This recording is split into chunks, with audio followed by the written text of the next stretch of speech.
Hello friends, मैं तरुण कुमार आपका अपने यूट्यूब चैनल इनगर क्लास में स्वागत करता हूं। आज हम देखने वाले हैं सेट नंबर 5। इसमें 50 क्वेश्चंस रहने वाले हैं जीएस के, जो बहुत ही महत्वपूर्ण क्वेश्चंस हैं। चलिए शुरू करते हैं। शुरू करने से पहले आप लोगों को से एक रिक्वेस्ट है, यदि आप हमारे चैनल पर पहली बार आए हैं तो चैनल को सब्सक्राइब कर लें। चलिए शुरू करते हैं। हमारा पहला क्वेश्चन है, सिंधु सभ्यता निम्नलिखित में से किस युग के अंतर्गत आती है? तो आपका सही जवाब होगा आद्र ऐतिहासिक काल। आपका अगला प्रश्न है, किस शासक वंश ने मंदिरों एवं ब्राह्मणों को सबसे अधिक ग्राम अनुदान में दिया था? तो वो दिया था गुप्त वंश ने। आप लोगों को बताना है कि गुप्त वंश का संस्थापक कौन है, कमेंट में करके बताइएगा। आपका अगला प्रश्न है, डीएनए फिंगरप्रिंट तकनीक का उपयोग किसके संसूचक के लिए किया जाता है?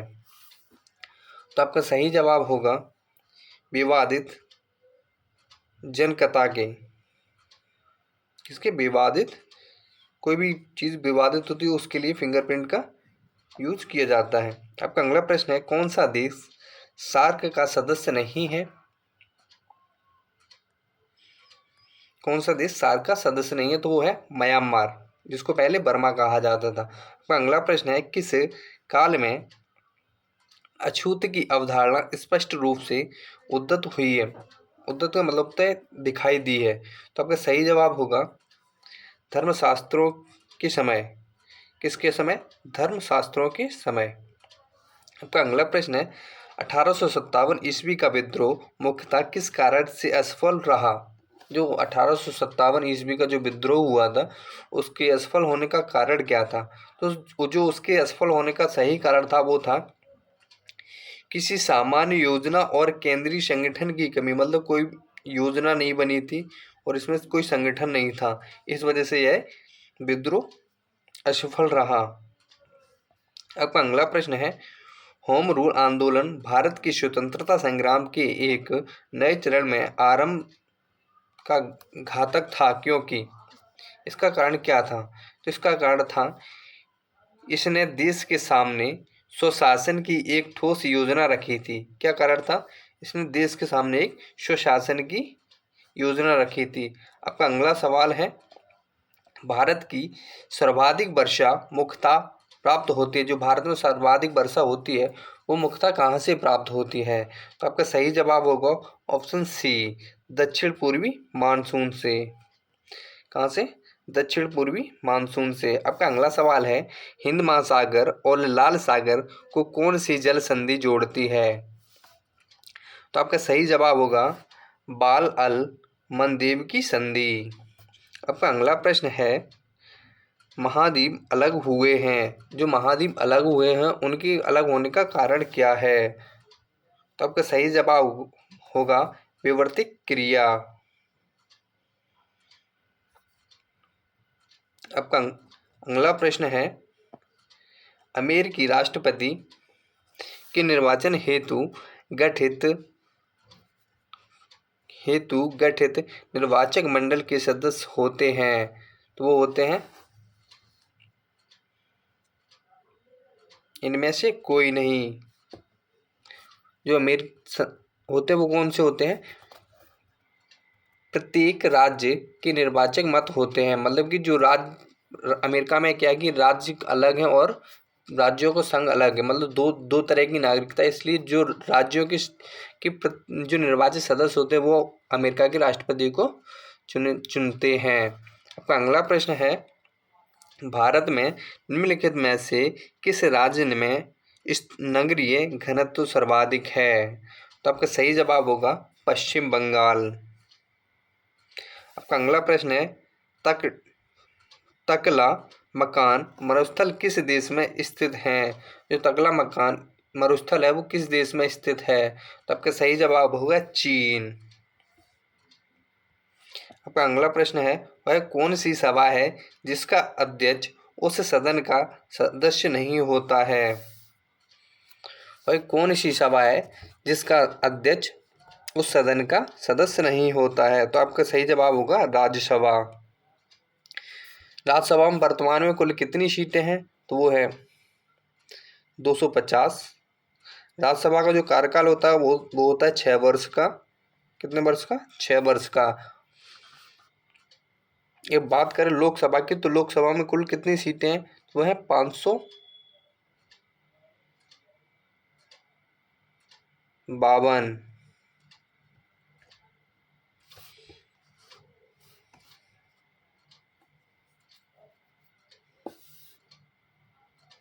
अब अगला प्रश्न है, स्वचालित इंजनों में कौन सा हिम निरोधी के रूप में प्रयुक्त होता है? तो आपका सही जवाब होगा ऑप्शन सी, एथिलीन ग्लाइकॉल। आपका अगला प्रश्न है, भारतीय संविधान के अनुच्छेद 370 का संबंध किससे है? तो आपका सही जवाब होगा option A, Jammu and Kashmir से। अब इसका कुछ भाग समाप्त कर दिया गया है।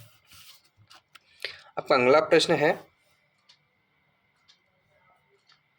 किस संशोधन से समाजवाद, धर्मनिरपेक्षता और राष्ट्रीय एकता एवं अखंडता शब्द भारतीय संविधान में जोड़े गए थे? तो आपका सही जवाब होगा 42वां संविधान संशोधन। आपका अगला प्रश्न है, राष्ट्रपति 5 वर्ष तक अपने पद पर रहता है।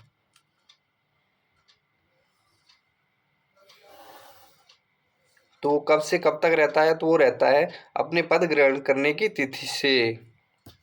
अगला प्रश्न है, निम्नलिखित में से एक भारतीय मौद्रिक नीति के बारे में निर्णय लेता है, जो मौद्रिक नीति के बारे में निर्णय लेता है वो कौन होता है? तो आपका सही जवाब होगा भारतीय रिजर्व बैंक। भारतीय रिजर्व बैंक की स्थापना कब हुई थी? तो भारतीय रिजर्व बैंक की जो स्थापना हुई थी वो हुई थी 1935 ईस्वी में। आपका अगला प्रश्न है, जवाहर रोजगार योजना का मुख्य बल निम्नलिखित पर है। तो आपका सही जवाब होगा ग्रामीण क्षेत्रों में मजदूरी परक रोजगार के अतिरिक्त अवसरों का सृजन। आपका अगला प्रश्न है, मनुष्यों के लिए सूर्य की सह सीमा करीब करीब होती है। तो इसमें आपका सही जवाब होगा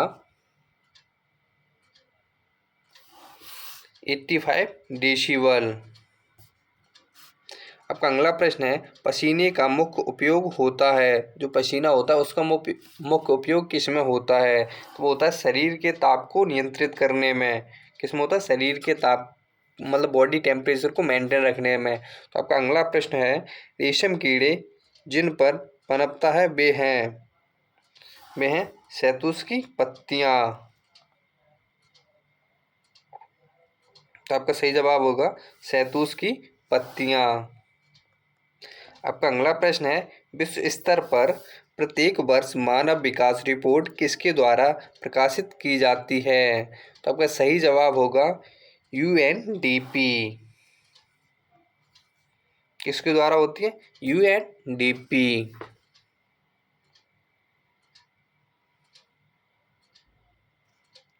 आपका अगला प्रश्न है, 1 घंटे में 1 क्यूसेक पानी बहने की मात्रा एक है, तो वो कितनी है? तो आपका सही जवाब होगा 3.6 इंटू 10⁶। आपका अगला प्रश्न है, निम्नलिखित युग्मों में से कौन एक लोहा का प्रचुर स्रोत है? तो आपका सही जवाब होगा चौलाई और केला। आपका अगला प्रश्न है, भारत की मुख्य अनाज फसल कौन सी है? तो आपका सही जवाब होगा चावल। आपका अगला प्रश्न है, निम्नलिखित में से कौन सा हार्मोन्स है, मतलब जो कौन सा हार्मोन्स है? तो आपका सही जवाब होगा इंसुलिन। आपका अगला प्रश्न है, निम्नलिखित में से कौन एक सही सुमेलित युग्म नहीं है? तो आपका सही जवाब होगा ऑप्शन सी, कजरी। यह सुमेलित नहीं है। बाद बाकी आला बुंदेलखंड का क्षेत्रीय गीत है। बेहरा उत्तरी पूर्वी उत्तर प्रदेश का है। चैता, अवध और भोजपुरी क्षेत्र का है। लेकिन करजी जो कजरी है वो कहाँ का है? कजरी मिर्ज़ापुर साइड का है। किधर का है? मिर्ज़ापुर।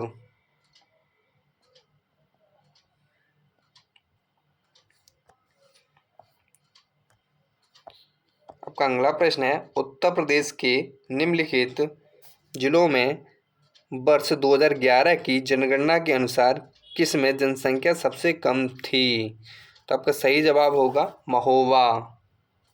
आपका अगला प्रश्न है, रेडियो धर्मी डेटिंग एक प्रक्रिया है जिससे मापा जा सकता है। तो आपका सही जवाब होगा चट्टानों की उम्र को। आपका अगला प्रश्न है, एक क्षेत्र के रोहण में समांतर क्रमबद्ध परिवर्तन को कहा जाता है। तो आपका सही जवाब होगा जीवीय अनुक्रमण। आपका अगला प्रश्न है, प्रदूषण युक्त वायुमंडल को निम्न में से किसके द्वारा स्वच्छ किया जाता है? तो आपका सही जवाब होगा वर्षा के द्वारा। आपका अगला प्रश्न है, निम्न में से कौन सा एक पारिस्थितिकी संतुलन बनाए रखने में मदद नहीं करता है? तो आपका सही जवाब होगा वनों को काटना। आपका अगला प्रश्न है, भारत में पर्यावरण संरक्षण अधिनियम पारित हुआ था। भारत में जो पर्यावरण अधिनियम संरक्षण पारित हुआ था वो कब हुआ था? तो आपका सही जवाब होगा 1986 ईस्वी में। आपका अगला प्रश्न है, उत्तर प्रदेश में IT सिटी की स्थापना की जा रही है। जो IT सिटी की स्थापना की जा रही है वो कहाँ की जा रही है? वो की जा रही है लखनऊ में। आपका अगला प्रश्न है, एक राज्य को संघ में सम्मिलित करने अथवा नए राज्यों की स्थापना करने की कार्यकारी शक्ति निम्नलिखित में से किसको प्राप्त है? तो वो है संसद को। आर्टिकल कौन सा है? 4।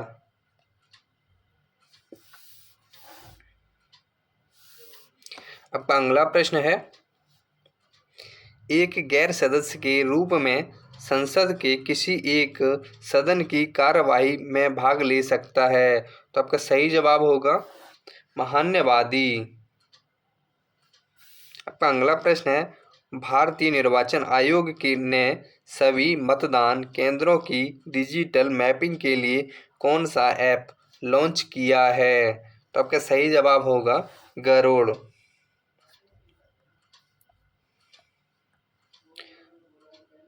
आपका अगला प्रश्न है, एक प्रसिद्ध फुटबॉल खिलाड़ी माराडोना किस देश से हैं? तो आपका सही जवाब होगा अर्जेंटीना। वह कौन सा राज्य उत्तर पूर्वी राज्यों की 7 बहनों का भाग नहीं है? तो वो कौन सा भाग है? पश्चिम बंगाल। आपका अगला प्रश्न है, कौन से प्रसिद्ध भारतीय गुरुदेव के नाम से जाने जाते हैं? तो आपका सही जवाब होगा रविंद्रनाथ टैगोर। इनको भारतीय गुरुदेव के नाम से जाना जाता है। आपका अगला प्रश्न है, केंद्रीय बजट 2022-23 के अनुसार भारत का कुल सार्वजनिक स्वास्थ्य क्षेत्र आवंटन किया है कितना है? तो आपका सही जवाब होगा 1.2%। आपका अगला प्रश्न है, निम्नलिखित में से कौन सी सभ्यता नील नदी के तट पर पनपी है? तो कौन सी नील नदी की कौन सी पनपी है? मिस्र की सभ्यता। क्वेश्चन यहाँ से ऐसे भी पूछ लिया जा सकता है कि मिस्र किस नदी के किनारे बसा हुआ है? तो वो है नील नदी। आपका अगला प्रश्न है, डूरंड ट्रॉफी किस खेल से संबंधित है? तो वो है फुटबॉल से।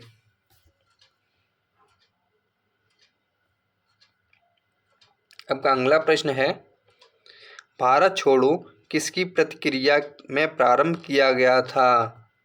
जो भारत छोड़ो आंदोलन है वो किसकी प्रतिक्रिया में किया गया था? वो किया गया था जब क्रिप्स मिशन आया था। तो क्रिप्स मिशन कब आया था? क्रिप्स मिशन आया था 14 जुलाई 1942 को। आपका अगला प्रश्न है, गांधी इरविन समझौता के बारे में निम्नलिखित में से कौन सा कथन सही नहीं है? आपका पहला कथन है, गांधी ने वायसराय के साथ साक्षात्मक मांगते हुए एक पत्र लिखा। आपका अगला ऑप्शन है, सविनय अवज्ञा आंदोलन को समाप्त किया जाना था। आपका अगला प्रश्न है, ये भी सही है,